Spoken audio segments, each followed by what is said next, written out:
Hello, everyone. I am Rachel, a Black American woman who has traveled to over 70 countries in this world. Some of you may know that I am a retired influencer, but you may not know why I walked away from it all. If you've been on social media, then I'm pretty sure you have seen all these travel influencers living their wildest dreams with content and pictures like this, and like this.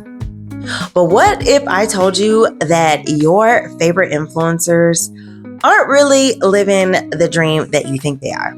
At one point in my career as a travel influencer or content creator, I felt like I was at the top of my game. I mean, press trips, free trips to amazing destinations, amazing speaking opportunities. I've been featured in amazing publications like USA Today, Condé Nast. I had a growing following on social media. I had all the things, right? But behind the scenes, it was a completely different story. The moment for me, I think, when I realized that I wanted this chapter to come to an end is, here I was laying in this beautiful 5-star hotel on a beautiful island with these incredible views, getting ready to go have this incredible breakfast brunch. And I just remember thinking how exhausted and how drained I was, how I missed my family and my friends. I missed connections. I just missed feeling like I enjoyed travel as well. The constant pressure of always being on, the pressure of having to get the best pictures, taking a zillion pictures. I mean, by the time you get the lighting right and the angles right, your food is cold, you're getting rushed to go to the next destination. And I was just kind of over it. But imagine the internal conflict. And before I get into that, first let me say I'm very grateful for the journey. But I felt this deep internal guilt, right? Because here I have built this amazing brand with, I think at the time, about 40,000 plus followers across my social media platforms.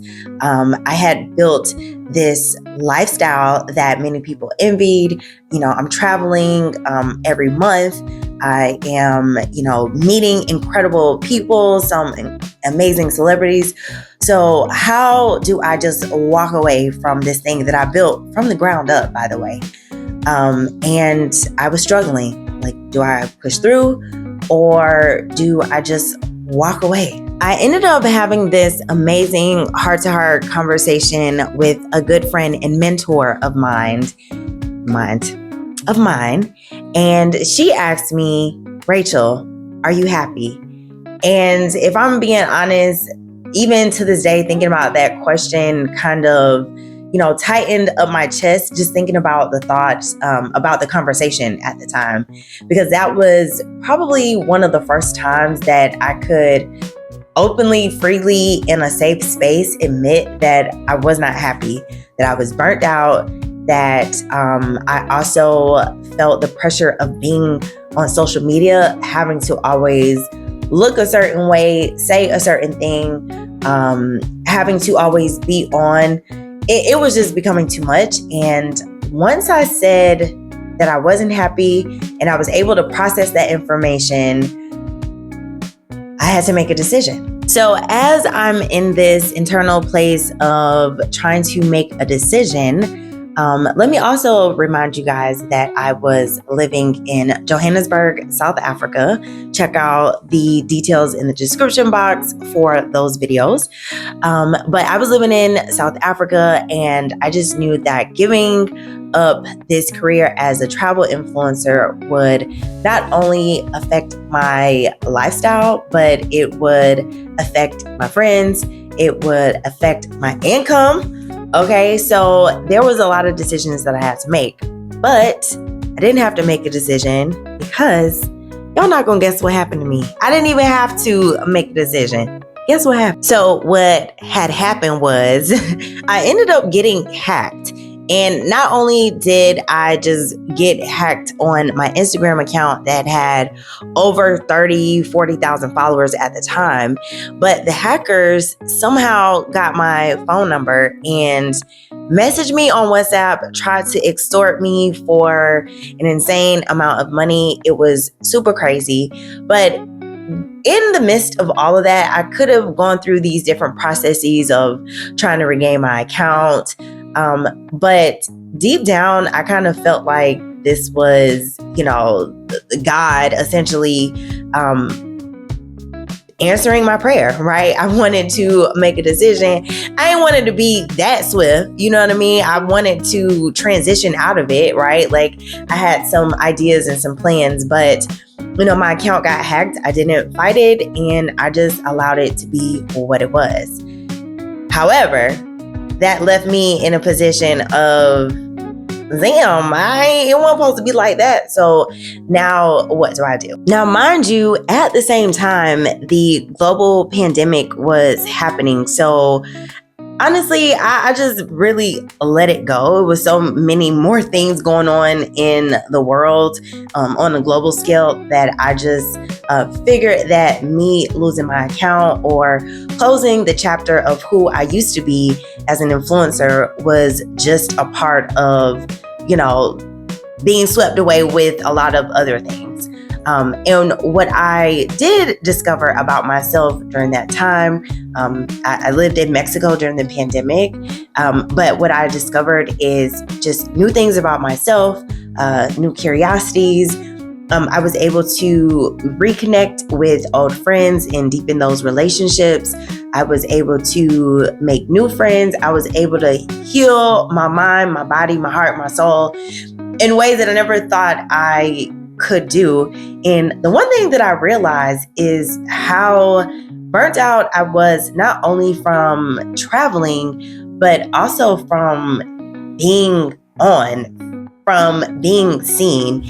And a full vulnerable moment, I created almost a bit of a social anxiety or a fear of being seen, so much so that it has been literally 4 years since I have created online content like this. And honestly, adjusting to life post-pandemic was and has been quite interesting, especially after the first year, separating who I had created myself to be. I mean, I was an influencer for about 7 years. So for 7 years, I was Rachel Travels. And not only had I created my own identity around that, but a lot of people in my world knew me as Rachel Travels. So it was now time for me to decide who I wanted to be in this new chapter. So in this new chapter, I am doing a lot of really cool things, but now when it comes to travel specifically, I travel for me, but I also have goals. And now I feel like when it comes to creating content and traveling, it's really from a deeper place of really wanting to share my perspective as a woman who's done it before, who's not doing it anymore for validation, but actually doing it to memorialize stories from the perspective of a Black woman. So that is my goal now. As I journey through phase 2 of this content creation journey, I feel no longer tied to the expectations of an influencer or a content creator, but more so tied to sharing authentic stories and authentic perspectives. If there is one thing that I want you to take away from this story, is that it is okay for you to pivot. It's okay for you to close a chapter that no longer serves you and to try something else. I mean, what I did even before I was a travel influencer is completely different than what I do now. And I love the chapter that I'm in now, and I can't wait to see what else I can do and create. So my encouragement to you is to let go. It's okay. You can let go and try something else. and you will be fine on the other side. If you have some stories about letting go and how it created something completely different for you, please drop that story down in the comments. We'd love to share. And if you want to hear more travel stories or insights like this as a retired influencer, then please, I encourage you to subscribe and share. Love y'all. Take care.